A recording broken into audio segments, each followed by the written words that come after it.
Welcome to this explainer. Now, if you've ever spent any time online looking for ways to level up your mindset, you have absolutely come across something like the source material we're looking at today.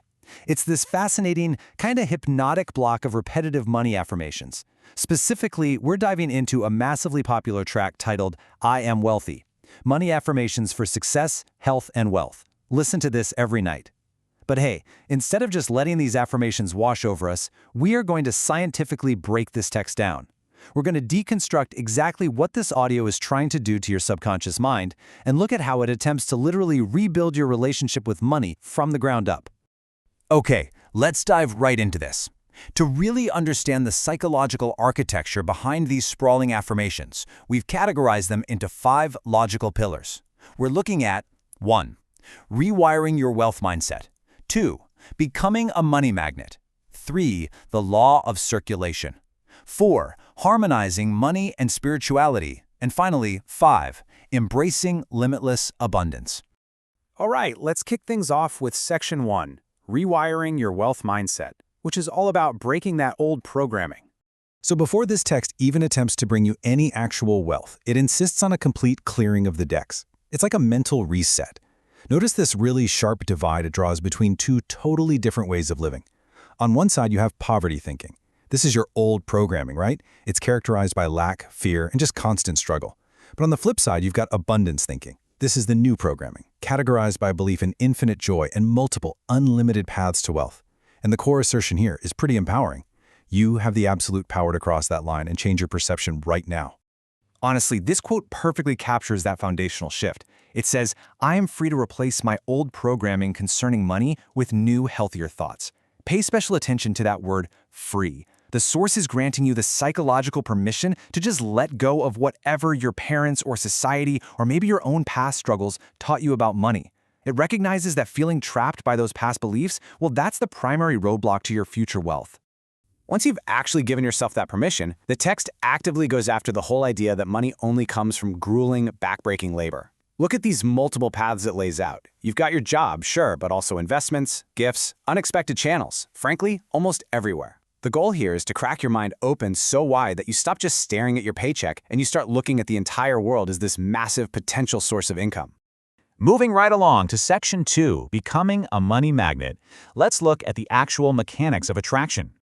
Okay, so once that old programming is deleted from your hard drive, so to speak, the text transitions into an active attraction phase. But to really grasp this, we have to define what the source actually means by a money magnet. It isn't someone who's just aggressively hunting down every single dollar. No, it defines it as an individual who naturally and constantly attracts opportunities and prosperity from continuous sources. And how do they do it? Through gratitude and alignment. The text uses this deeply rhythmic, almost hypnotic phrasing to really drill this new identity into your subconscious. Try just letting this wash over you for a second.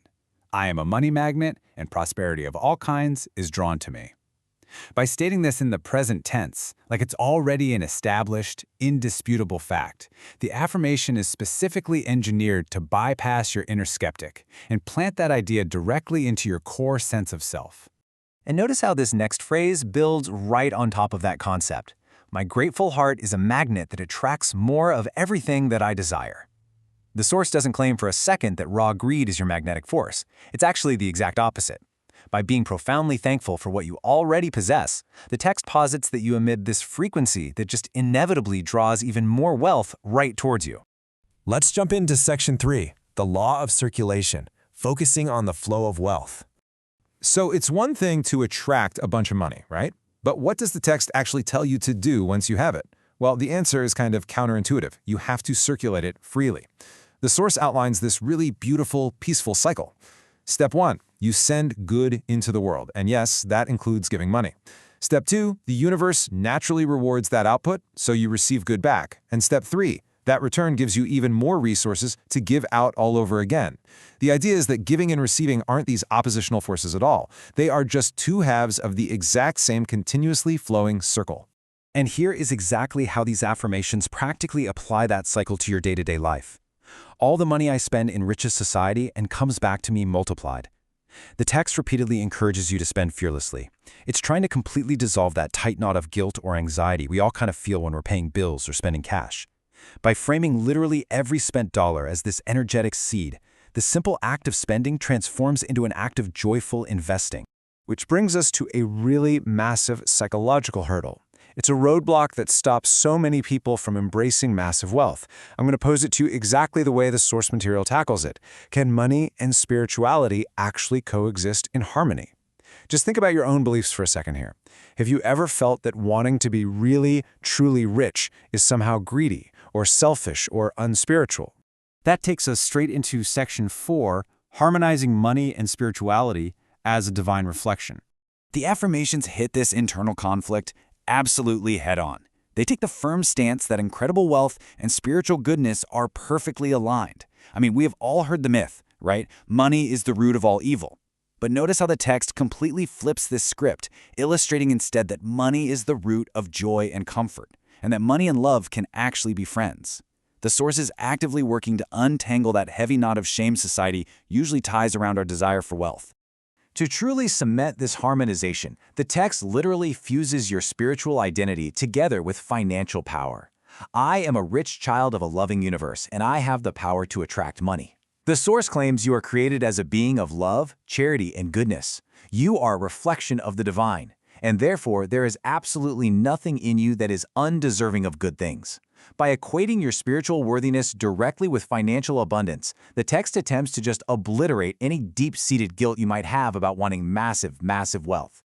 Finally, we reach Section 5, Embracing Limitless Abundance and Learning How to Handle Massive Success. We have officially reached the conceptual peak of these affirmations. The text has spent all this time preparing your mindset, but now it has to prepare you for the reality of actually possessing staggering amounts of money. Because a major psychological barrier for a lot of folks is the fear that, if you take a large slice, you're depriving someone else of theirs. The text dismantles this completely by arguing for the reality of an infinite universe. There is enough for everyone. The supply is endless. The message here is crystal clear. The pie is literally infinite, so your slice doesn't make anyone else's slice a single crumb smaller. And this gets us to the fear of the destination itself. I am able to handle large sums of money, and I can handle massive success with grace. So many people subconsciously self-sabotage, right? And they do it because they secretly fear that getting rich is going to ruin their lives or fundamentally change who they are as a person. This specific affirmation is engineered to look your subconscious right in the eye and reassure it that it is entirely safe to be wildly, unbelievably wealthy. By breaking down this wall of text today, I think we can see it's really not just some random collection of positive phrases. No, it's a highly structured psychological toolkit. It's designed to systematically tear down your limiting beliefs and construct a brand new mindset that's fully optimized for fearless earning and joyful spending. So I'm going to leave you with one final provocative thought, taken straight from the core philosophy of this source material. Are you willing to think differently about receiving money starting right now? According to the text, the choice is entirely yours. Thanks for joining me on this explainer, and as always, keep learning.